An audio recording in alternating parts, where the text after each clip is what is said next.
Hello friends, आज की कहानी का शीर्षक है माइका भाभी से नहीं होता। सोनल की भाभी सोनल को 4 बार फोन कर चुकी थी, पर सोनल फोन ही रिसीव नहीं कर रही थी। बाद में जब सोनल किचन से बाहर आई तो देखा उसकी भाभी के 4 मिस्ड कॉल है लगातार।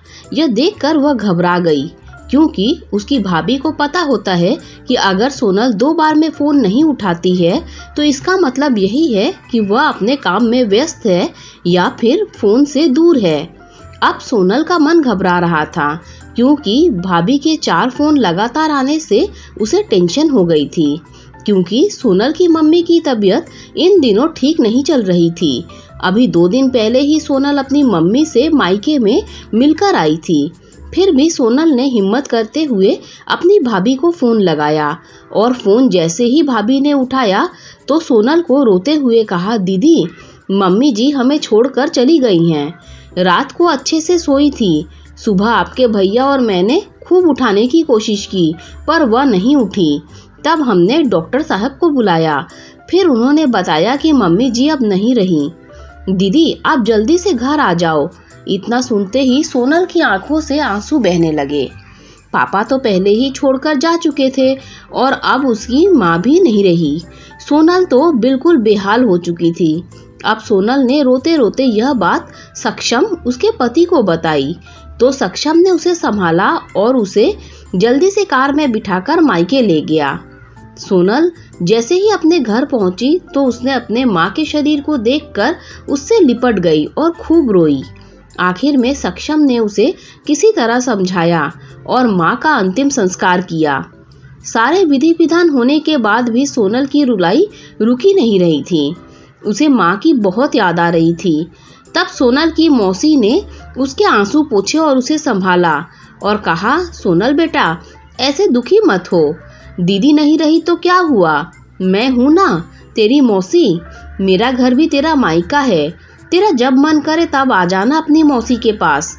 वैसे कहते भी हैं, मौसी मतलब माँ जैसी। बेटी, मैं तेरा दर्द समझ सकती हूँ, क्योंकि तेरे पापा तो पहले ही छोड़कर चले गए और आज दीदी भी चली गई। कहते हैं ना, माँ के जाने के बाद तो लड़कियों का मायका ही छूट जाता है। यह भाभी तो बस दुनिया को दिखाने के लिए नाम का रिश्ता होता है, क्योंकि मायका तो माँ से होता है। सोनल भी मन ही मन सोचने लगी कि शायद मौसी ठीक कह रही है, और वह मौसी से लिपटकर जोर जोर से रोने लगी और कहने लगी, क्या मासी, मेरा भी मायका अब नहीं रहा। तब सोनल की भाभी दूर बैठी दोनों की बातें सुन रही थी। पहले तो भाभी ने सोनल को चुप कराया और फिर उसे दिलासा दी। फिर भाभी ने मौसी से कहा कि मौसी जी, आपने ऐसे कैसे कह दिया कि मायका केवल माँ से होता है। मैं मानती हूँ कि माँ का स्थान कोई नहीं ले सकता, लेकिन अभी दीदी के भैया भाभी जिंदा हैं, और जब तक हम हैं दीदी का मायका हमेशा बना रहेगा। मैं पूरी कोशिश करूंगी दीदी को मम्मी जी की तरह प्यार और सम्मान देने की, और दीदी जब चाहे यहाँ आ सकती हैं। यह घर कल भी उनका था, आज भी है और कल भी रहेगा। मौसी जी, मैं एक बेटी हूँ और मेरा भी मायका है, और मैं अच्छे से जानती हूँ कि हम बेटियों के लिए मायका कितना महत्वपूर्ण होता है।